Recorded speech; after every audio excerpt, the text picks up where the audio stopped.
I'm Jess Harris with CE Floyd, and in today's episode of Industry Tidbits, we'll be discussing the ins and outs of HVAC commissioning and how it's not just for complicated lab projects. Let's build on this.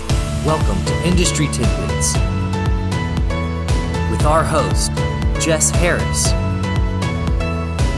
your go-to resource for today, tomorrow, and the future.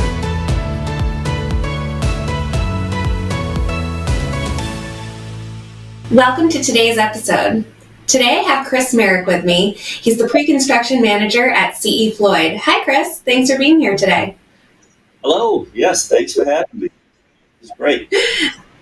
Our second guest is Dan Frasier. Dan is the CEO of Cornerstone Commissioning, a Boston-based professional engineering firm that he and his wife founded 20 years ago. Their firm ensures that buildings meet the owner's project requirements, and Dan was raised in a mechanical contracting company that is now 103 years old. He earned his degree in aerospace engineering and is licensed in multiple states as a mechanical engineer. Hi, Dan. Thanks so much for joining us today. Can you tell us a little bit more about Cornerstone? Certainly. I'm so glad to be with you both today and just tell you a little bit more about our company. We started, as you said, 20 years ago. I started out in a mechanical contracting company, and then after getting my engineering degree, I actually worked in sales and as a manufacturer's rep, and then ultimately went to work directly for a manufacturer of laboratory airflow control systems. And it was during that time that I started finding out how important commissioning was for building owners to receive buildings that actually meet their requirements. And so that was 20 years ago. Started writing the business plan, and I just felt like I was wired for this. And since that time, we've commissioned over 800 projects. We're on project 900 something right now, and just thrilled that we get to be involved with this part of projects from inception all the way to turnover. That's awesome. And before we really dig into the topic at hand today, can you just define commissioning for everyone? How would you define commissioning? So commissioning, from in a layman's perspective, is verifying the performance of facilities to ensure that they meet owner's project requirements. So whatever the building's going to be used for. And our focus is typically on mechanical, electrical, plumbing systems with a special focus on building controls, where we do hands-on testing to ensure the building actually does work the way it was designed to meet the owner's needs. Okay, and so we know that very complex projects such as biocontainment, lab projects, they're almost always commissioned. What are some of the complexities you see in projects such as those for schools, retirement, office, or other run-of-the-mill projects that would benefit? Yeah, so Cornerstone really does a lot of those initial kind of projects you described, the biocontainment facilities, where we have to really make sure those kind of buildings work. But the way that even residential buildings today are designed, there are a lot more complexities in these buildings today. And so I think the availability of new technologies, the speed at which a lot of these buildings are built, and in addition to that, we have a lot of younger people in the construction trades, and all these things combined, the speed at which it's happening and the complexity just makes commissioning make more sense or what would normally not have been commissioned, even 5-10 years ago. So commissioning really does apply to those kind of buildings. And so those are typically the types of buildings that CE Floyd builds. So Chris, I believe there are some projects that CE Floyd has done somewhat recently where projects were commissioned. Can you talk about those? Yeah, we've actually worked with Cornerstone on a few projects, and we've worked with other commissioning agents as well. And I can honestly say that every project that has had a commissioning agent involved has gone so much better from an HVAC standpoint. The turnover was smoother, little to no callbacks or the typical comfort issues that you get. So projects from school projects to Dexter School to a lab of immunotherapeutics, Pingree School, a VRF type system, and retirement community projects we've seen commissioning on, and every single one that's been commissioned, I don't think we had any callbacks at all on any of those projects for HVAC related issues. And those, the big issues we see for callbacks, typical callbacks for projects are either HVAC or waterproofing issues. So if you can knock off one of those, you're doing really well. So Dan, maybe you can kind of expand on this. Why would someone want to hire a third-party commissioning agent? Why is that required? So, go ahead, Chris. Well, it's an ongoing, organized punch list during construction is the way that a contractor sees it. An HVAC system, 99% of the HVAC system is buried behind walls, above ceilings, etc. So punch lists, what are punch lists typically done? They're done at the end of the job. So to have a commissioning agent on the project during the installation doing organized checklist and testing during installation, you're not just testing the system when you're done, you're testing it as it's being installed. So, those are some of the benefits I see. Dan? Yeah, so the question was about third party too. So meaning that we don't work for the designers, the architects and the engineers, or for the contractors who are building it. We would be a third party that works directly for the owner. And it's kind of interesting that probably about half of the projects we've done with C.E. Floyd, Chris has hired us to come in on your team just because he sees the value of what we do. So there are times like that where we're not third party, but the lack of conflict of interest, especially when we're hired during the design phase, that makes a big difference because we can have an unbiased perspective of, is this building really going to meet the owner's needs when it's constructed? And then during construction, we'll come on site and we see ourselves coming alongside contractors, even though we're third party, and just working collaboratively with them.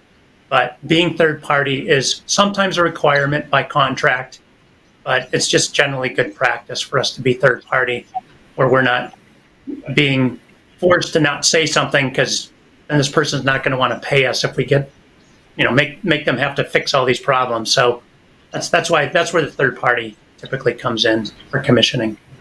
Yeah, if I may add, in the design process, to have a firm, someone like Dan, on the team as a third party to for lack of better terms, what if the design, what if this happens?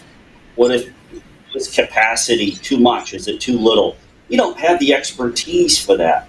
So to have Cornerstone on the team to do that, we've seen so many instances where the design has been improved. And I've asked mechanical engineers about this, and they like to have a third party critique their design during the design process. Because usually. Yeah, the ones, at least the one I talked to, that he welcomes it. So yeah, so that's another benefit I see. So kind of just switching gears a little bit. We had mentioned before that some of the systems that were normally simple have been getting more complex. Can either of you shed some light on some examples of that?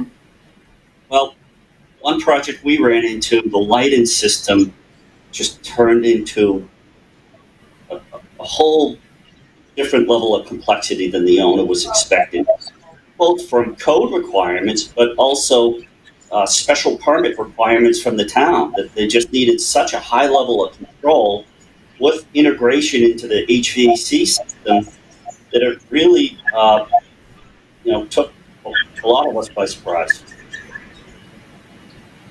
And I think the focus as well on energy, and I know we're going to talk about that a little bit, but as people try to improve the performance of buildings in different ways, there's this integration, this interaction between systems that occurs. And if people are not paying attention to what is going to happen when you improve the energy efficiency of the building envelope, now you don't have as much infiltration, the outside air that leaks into the building, and buildings can be very stagnant. And so as we look at the design and all the way through construction, how these systems interact and how is fresh air coming into the building, those are some of the areas of complexity that you want to catch during the design. If the building's already constructed, it's often too late to address things like that. So those are just a couple of examples of complexities that occur in what most people would consider simple buildings. And what about recommissioning? Can you describe what that is? Yeah, so let me just, there's some terms out there that I think would be beneficial for our audience to understand. There's, people put these different adjectives in front of the word commissioning, from fundamental to enhanced to retro commissioning and recommissioning.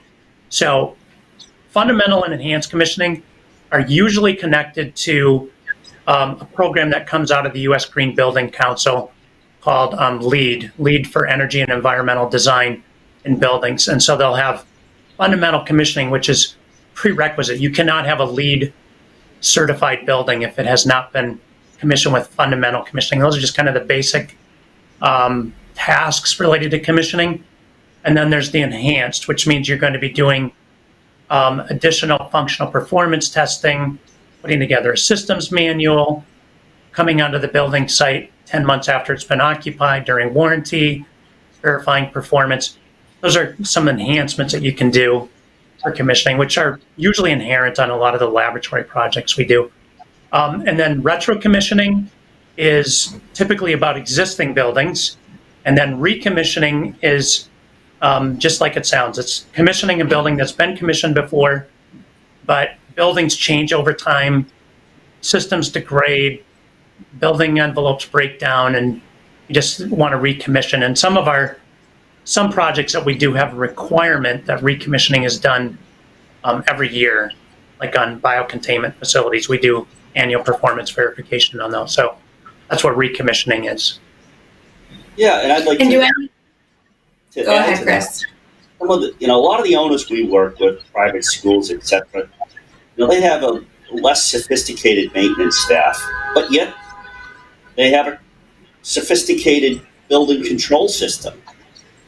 So we'll get calls a year and a half after a project's done that was turned over well with comfort issues. And in many cases, simple settings that are buried in the computerized temperature control system have gotten overwritten, and recommissioning can find those things in simple settings or outdoor air amounts, exhaust amounts, simple settings that can get very easily overwritten in those systems can cost hundreds of thousands of dollars a month. And I'm sure, Dan, you run into those situations.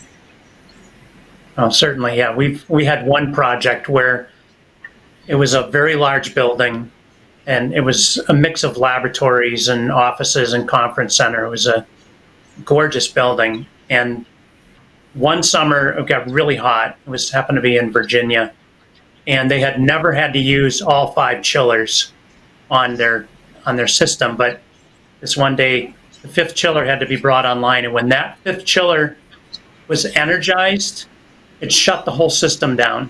So there was now no chilled water in the system. So we ended up getting called in, and that's exactly what we found, Chris. We found overrides in the system that people thought were a good idea.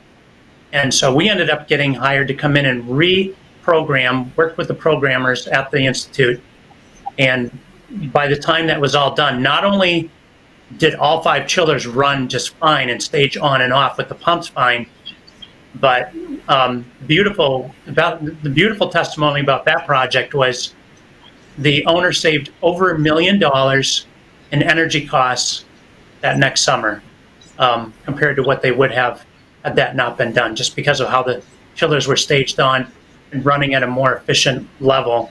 as those were running. So it's just, that's just one example of what can happen when you go to recommission or go to an existing building and retro commission. Right, and some of the projects we work on, we do a lot of performing arts centers, theaters. There's a large volume of outside air requirements for those spaces under certain conditions.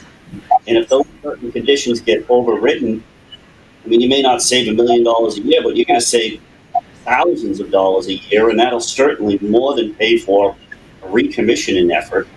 So I highly recommend that owners with limited maintenance staff and more complex systems than they typically are used to have someone like Cornerstone come in periodically once a year and just run through the control system. So, obviously, we've found that commissioning can make things a lot easier, savings-wise and in terms of time savings. So, specifically, how do you see commissioning streamlining the turnover process? Dan, jump into that one. Yeah. So if you look at the specifications on a typical project, there may be a commissioning specification, but there obviously will be specifications on your heating, ventilating, and air conditioning systems. And there will be requirements for training that are usually listed in there to ensure that the contractors or the manufacturers who are starting up the equipment provide training to the owner. We want to make sure the owner really understands their buildings. And so some of the things that we're going to look at are the operation and maintenance manuals. Do they have the right content? Are they specific to the systems that have been provided? And we like to see those documents used to train the owners. We also get to know the building very well ourselves because we're doing hands-on commissioning, and not every commissioning company does that. And for us, most of the guys in our company come from a trades background, where we've worked on building control systems, and so we have a level of comfort and confidence in working on those systems. But we also know that if we're not the ones that are going into those control systems, we're really not going to know how well the building works. And so, that's inherent and as part of our process. And so we like to transfer information to owners about the little idiosyncrasies of their building, and going through that process, that hands-on process, is the best way to really find the most acute issues that often get buried. As Chris described, they're buried in these algorithms within the control systems. So that turnover process is really something that we prefer to have start during the design phase so that specifications are written properly, and then we work with the contractors during the kickoff meeting and beyond to ensure that they understand we're all moving in this direction of getting this building turned over to the owner as a team effort. And that whole training, documentation, vetting of issues, resolution of issues, that becomes a pretty significant effort. And it's tough. I know from having been an installer for over 10 years, it's not easy to get these systems installed correctly and then functioning properly as an integrated building and system. So that whole turnover process, without commissioning, I would say without commissioning, turnover really does not happen properly. And if you want to streamline it, you really need a commissioning agent who understands and has a passion for performance in these buildings to get them turned over properly. Right, I would add, building turnover, you think of punch listing, for example, or testing and balancing. A little, an uncommissioned HVAC system, the limit of testing you're going to get is the typical testing and balancing section that happens at the end of the job. With a commissioned project, the system is punch list through installation. So when you've got the final paint on the wall, the HVAC system has already been punched out. The last step of the HVAC system is putting the diffuser on the ceiling of the wall. And at that stage, to make the project, they they've assured that the pressure test of the ductwork has been completed. They've done the pre-functional checklist that verify that the control valves aren't installed backwards, which is so easy to do. But in a non-commissioned building, I've seen the test and balancing process start only to be stymied because of, silly things that were overlooked. And we try our best to catch these things, but it's just impossible to catch everything. And it really helps the testing and balancing process go smoothly because, again, it's all been punch listed already. And the training will also, I like to see the commissioning agent with the training because it really helps to bring the whole system together. The standard training process will have the HVAC contractor show where all the dampers are, and the manufacturer for the rooftop unit will come in and they'll talk about that. But it's kind of all separate little pieces. And with the commissioning agent, it's really brought all together as one system. And in addition, commissioning agent can be a resource for the building owner moving forward. They're familiar with the system, they're a phone call away, and they can really help ferret out a few, some what appear to be major issues that are in reality probably a simple setting. Right. So I think that obviously we're all advocates of the commissioning process, especially via a third party. And I hope that today's episode really helps shed light on the fact that the commissioning process, it's a useful tool that can be implemented on all projects. Just a few tidbits to remember from today's episode.